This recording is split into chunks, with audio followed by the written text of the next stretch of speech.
Chers amis, merci d'être au rendez-vous. Alors oui, je suis porté par cette vague extraordinaire, euh, porteuse de tellement d'émotions. C'est la preuve qu'il faut s'accrocher à ses rêves. Oui, effectivement, la suite Métiers d'art, signée Poitras, est là, dans cet hôtel mythique du Reine-Élisabeth, et vous allez découvrir là-bas, eh bien, plus d'une trentaine d'artisanes et d'artisans, des coups de cœur absolus, il y en a plus d'une cinquantaine. Alors, se louer, se payer la suite, Métiers d'art signé Jean-Claude Poitras, eh bien, c'est un peu s'offrir une nuit dans une galerie d'art. Alors, ces coups de cœur absolus, eh bien, ils reflètent parfaitement la composition du Conseil des métiers d'art, où on retrouve toutes les disciplines. Et moi qui a toujours été pour le décloisonnement des disciplines, ça va de soi que je suis comme un poisson dans l'eau en lançant des passerelles à toutes ces artisanes et tous ces artisans. Et enfin, tout ce beau monde-là, eh bien, c'est une célébration de la beauté qui se déploie dans cette suite formidable. Et j'ai eu envie d'aller plus loin en vous les faisant découvrir un par un avec des rencontres comme ces midis artisans sont venus finalement nourrir tout ce beau projet mobilisateur, rassembleur. Et je crois que aujourd'hui, je suis tellement heureux parce que je vais pouvoir vous faire découvrir, au-delà de leur magnifique œuvre, l'âme même de Patrick Primo et de Caroline Ouellette. Alors, Caroline et Patrick, bienvenue euh, pour ce rendez-vous. Merci d'être là. Bonjour. Merci. Merci Bonjour. de m'avoir. Alors, ça fait plusieurs années que je me passionne pour vos œuvres à tous les deux. Et puis, je dois dire que plus j'ai lu sur vous, plus je découvre l'importance de ce que vous représentez avec des collections qu'on retrouve dans certains des musées les plus connus du Québec. Mais aussi, ça m'a beaucoup passionné de voir votre parcours international. Mais tout d'abord, j'aimerais ça que peut-être Caroline d'abord, mais Patrick ensuite, vous nous expliquiez l'un après l'autre un peu votre parcours, parce que qu'est-ce qui comment est née cette flamme extraordinaire qui vous a conduit vers cette passion pour l'idée de souffler le verre? Caroline d'abord. Ben, dans mon cas, au moment où j'ai découvert le verre, dans le fond, j'étais à l'université en littérature. Puis je me cherchais un médium qui soit artistique, mais qui était pas pinceau ou dessin. Puis Mhm. j'ai rencontré une amie sur la rue qui étudiait en verre. J'ai fait, ah, le verre, OK. Je vais aller voir. Je suis allée prendre des cours de fin de semaine. Puis je suis tombée dedans. J'ai adoré ça. Je savais pas ce que j'allais en faire. Je voyais pas de grandes possibilités. Parce que j'avais pas assez exploré. Mais après ça, je me suis inscrite au programme collégial, puis je suis tombée en amour et je ne m'en sors pas. Mais dis-moi, Caroline, j'ai réalisé aussi qu'après ces études ici, tu es allée très, très, très, très loin, en Australie, Oui, étudier. Qu'est-ce qui t'a amené d'abord à choisir l'Australie? Est-ce que tu avais déjà beaucoup entendu parler de cette université-là? Ah, c'est la faute oui, de Patrick, ça. oui, oui. Au départ, j'ai dit, ben, je veux faire ma maîtrise en verre. Puis Patrick a dit, ben, OK, mais j'ai choisi où on va. Parce que quand je m'entraînais dans mon projet, puis il a dit, je m'en vais en Australie. Alors, ça va en Australie. Je dis, bon, OK, je vais aller regarder les universités qu'il y a là-bas. Puis il y en avait 4 grandes. Donc, on est parti en, en voyage. On est allé rencontrer tous les directeurs de programme et directrices de programme là-bas. Puis je leur ai tout parlé de mon projet, puis tout ça. Puis dans le fond, il y a une université, UniSA, qui est à Adélaïde, qui m'a plus interpellée. Euh, donc, c'est là que j'ai décidé d'aller. Puis, c'était parfait, dans le fond, parce que l'université était juste à côté de la Jam Factory, qui est un atelier de verre. Donc, Patrick allait pouvoir aussi travailler, faire son travail, travailler pour les autres. Donc, c'était comme idéal. Et toi, Patrick, parle-nous un petit peu de ta démarche artistique. Est-ce que tu as eu des guides, des gens qui t'ont un petit peu initié à l'art du verre au départ? Euh, Quelques-uns, oui. Ben, moi, j'ai découvert le verre vraiment par hasard là, en rentrant dans un atelier. Et puis, j'ai d'abord été fasciné par le procédé. Puis, ça fait encore partie. ça fait partie de ce qui, la direction de mon travail beaucoup. Souvent, les gens ils disent ouais, moi, j'ai vu ton art, mais en fait, ils ont vu le résultat. Souvent, les gens, ils n'ont pas vu l'art. Moi, c'est ça qui m'a attiré. Quand j'ai vu les gens souffler le verre, c'est ça qui m'a accroché. Et puis, après avoir étudié à l'Espace Vert à Montréal, j'ai quand même été un petit peu partout dans le Canada, un peu aux États-Unis, en France. Puis après ça, on est allé en Australie pour les études de Caroline. Mais il y a plusieurs personnes dans des ateliers qui ont façonné ma façon de travailler à moi. Et puis, il y avait mon premier mentor là, qui était à l'Espace Vert, qui enseignait le verre soufflé, qui était Paul Schrader, qui m'a beaucoup enligné sur ce que je fais maintenant. Puis c'est la personne qui m'a amené à aller chercher plus loin, puis aller trouver d'autres personnes pour me la formation après l'école. Puis ça. D'ailleurs, il faut dire, Caroline, que tu enseignes aussi à l'Espace Vert. Oui, j'enseigne depuis mon retour d'Australie, j'enseigne en 3e année.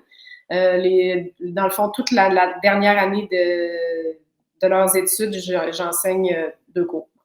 Projet de fin d'études et activité synthèse. D'ailleurs, ça nous amène à parler à quel point Espace Vert fait partie de ces écoles ateliers qu'on retrouve à Montréal et d'autres à Québec aussi, qui sont tellement formidables.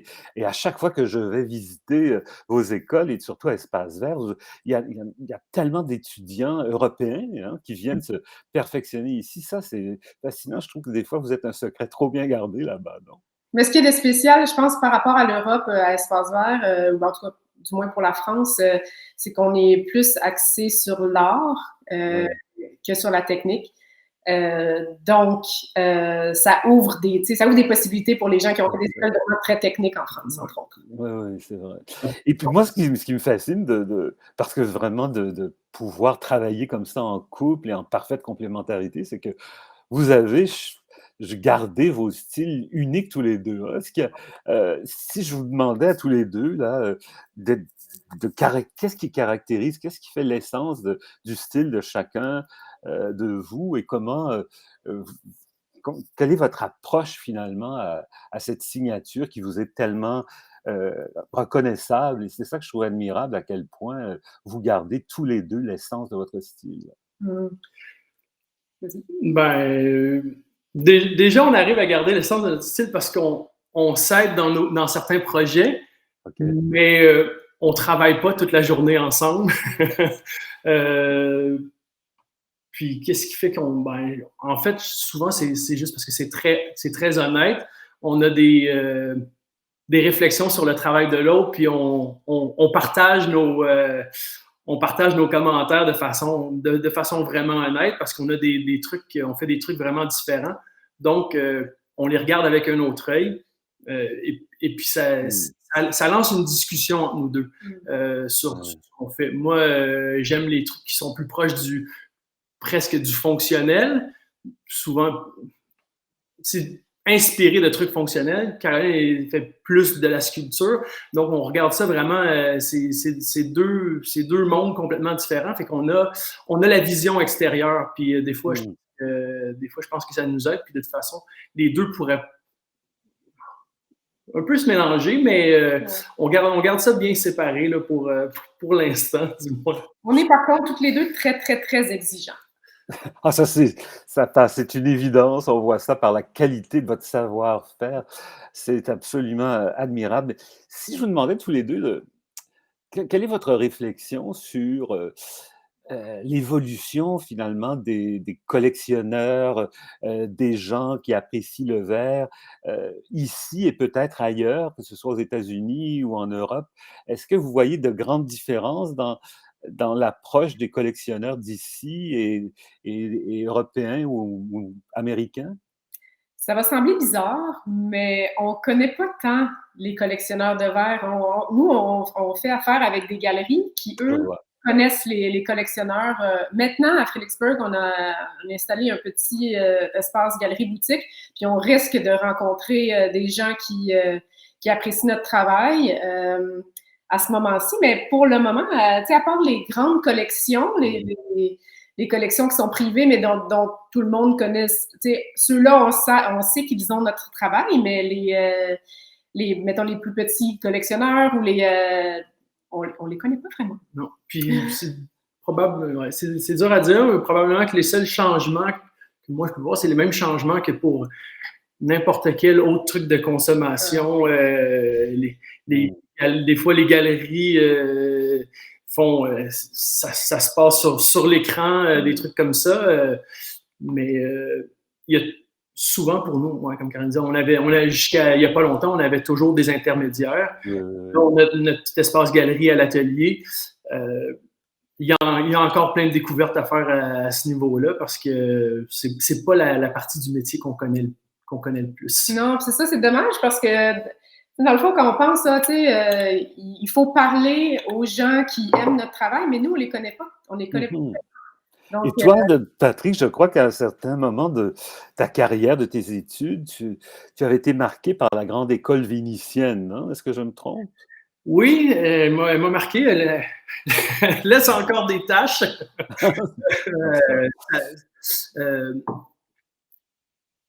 Pas tant dans... Surtout par la technique. J'aime essayer de diriger mon esthétisme, puis ce que je fais avec leur façon de faire, c'est une approche, c'est une connaissance de la technique, une façon de travailler. Après, il y a tout ce qu'on peut en faire. Puis, malgré que j'utilise des techniques qui sont très intimement reliées au verre vénitien, j'essaie de faire quelque chose qui s'en détache quand même au niveau esthétique, qui s'en détache quand même assez. Quelqu'un qui connaît bien ça les regarde puis voit sans problème les références là, à ce niveau-là, mais ça prend quelqu'un qui connaît peut-être un peu plus ça pour voir d'où vient la base. Oui, oui. Alors, Caroline et Patrick, j'aimerais bien que vous soyez en mesure de nous montrer un peu les œuvres coup de cœur qui ont été sélectionnées pour la suite. Est-ce que vous auriez des exemples similaires ou à nous raconter? Moi, j'aime bien raconter une histoire et puis je trouve, Caroline, tu racontes tellement bien les histoires. Toi aussi, Patrick, d'ailleurs. Alors, on t'écoute. Ben moi, le vase qui est dans la suite, c'est celui-ci, mais dans une autre couleur. C'est un vase grenade. Donc, la forme des vases est toujours similaire, mais j'ai l'occasion de m'amuser avec la couleur des petits grains qui sont à l'intérieur de l'espèce de petite coupole. Dans le fond, c'est ça. Ce qui m'inspire pour faire cette série-là, c'est les fruits, tout ce qui est délicieux. Je voulais en fait que les objets que je fais soient les plus délicieux, qu'on les regarde et qu'on ait envie de croquer dedans. Donc, avec ce petit ajout-là, mais dans le fond, je me permets d'explorer toutes sortes de couleurs, toutes sortes de, voir toutes les possibilités pour faire chaque pièce unique, dans le fond. C'est ça mon but. Une réussite sur toute la ligne. Et Patrick, toi, ton œuvre, tu la décrirais comment? Ici, je crois pas que c'est exact. Est-ce que c'est non, c'est le motif puzzle. C'est un peu de genre-là. Cette forme-là, un vase très fonctionnel aussi, mais très, très décoratif en soi, même tout seul. On a parlé plutôt des techniques vénitiennes. C'est une variation sur les techniques vénitiennes qui utilisent des baguettes et des fils de couleur. Je l'ai beaucoup changé dans ces pièces-là, mais c'est ça le point de départ. Et puis, c'est des vases qui se voulaient, là, qui ont l'air, celui que j'ai ici, c'est un vase pinceau. Raconte-moi, qu'est-ce que c'est effectivement un vase pinceau? Ben, l'idée, c'était que les motifs de couleur rappelaient un peu des coups de pinceau. C'est des coups de fil, et puis des fois je les fais en zigzag, des fois je les fais en ligne droite, mais ça laisse, c'est plusieurs couleurs qui sont mélangées. Puis dans le trait, il y a des espèces de nuances. Ça donne l'impression un peu que quelqu'un a donné un coup de pinceau, puis c'est vers la fin là, où est-ce qu'il manque, il manque de couleurs, puis que les couleurs, ça se mélange avec l'arrière-plan, puis il ne manque pas de couleurs dans la pièce. Ils sont très colorés, mais les motifs se mélangent, puis ça donne l'impression que ça a été fait au pinceau. En fait, c'est du verre coloré. Votre atelier de verre soufflé qui s'appelle d'ailleurs Studio Welma, est-ce que je peux vous demander, Welmo, pardon, est-ce que je peux vous demander d'où est venu ce mot? Ce, Ouellet Primo. ouais, Ouais, ah bon, ah ben pourquoi chercher de midi à 14 heures? quelque chose de très simple puis qui se prononçait de la même façon en français. Mais là, je crois que ce qui est formidable, c'est qu'avec votre déménagement à Frilichburg, ce village de charme totalement bucolique, j'ai l'impression que vous vous êtes donné une nouvelle mission avec, cet atelier, non? Racontez-nous un peu, parce qu'il y a là, c'est multifacette, j'ai l'impression que c'est salle d'exposition, je vois des résidences d'artistes envisageables et tout le reste. Alors, racontez-moi cette nouvelle vision pour votre studio. On a toujours voulu, on a toujours voulu réaliser nos rêves. On a toujours rêvé très grand. C'est pour ça qu'on se ramasse partout dans le monde. On fait plein de choses. Puis on voulait, avec ce nouvel atelier-là, créer un lieu d'échange, créer un lieu qui soit intéressant pour nous et qui soit intéressant aussi pour nos 3 employés. Un lieu où on se renouvelle, un lieu où il arrive quelque chose. Mmh. Donc, on est en train de mettre en place. On a la première étape était de mettre sur pied la galerie boutique qu'on n'avait pas avant à Sainte-Julie. Les étapes qui s'en viennent, ben, on veut faire des résidences d'artistes et des résidences de designers Wow. qui, sur invitation, viendraient travailler avec nous en atelier parce que quand on n'a pas été formé en tant que verrier, peut-être que les limites ou les possibilités du verre nous sont inconnues. Donc, on s'est dit peut-être à inviter les designers à venir développer des projets en verre avec nous, dans le fond. Puis, Mmh. en étant à l'atelier, on a même un espace où les loger pour vraiment que ça soit un milieu englobant, intime et vraiment une expérience. Mmh. Donc, ça, c'est en train de se mettre en place. Puis, Formidable. c'est ça, pour l'instant, c'est ça. Puis, C'était important pour nous parce qu'aussi, c'est une belle petite place, mais c'est un petit village. On ne voulait pas se couper du monde non plus. Et il y a des choses qui se passent partout. C'est vibrant. Puis on veut que ça nous suive ou sans que ça nous suive ou qu'on l'amène avec nous, qu'on amène ça ici, puis qu'il y a des échanges qui se font. Puis à travers ça, ça fait grandir notre travail, ceux des autres, on va espérer aussi. Et puis ça garde un truc dynamique pour. Donc, en fait, l'idéal pour les gens qui voudraient découvrir votre travail, c'est d'aller à votre rencontre à oui, Frilichburg oui. je pour un beau dimanche ou une journée, un après-midi à la campagne. Oui. Mais sinon, est-ce qu'on peut voir de vos œuvres dans certaines galeries de Québec ou de Montréal ou Oui. à la Guilde, je crois? Est-ce que je Oui, me trompe? à la Guilde de Montréal. OK. Sinon, bientôt à la Centrale des métiers d'art de l'Estrie. Ah, très bien.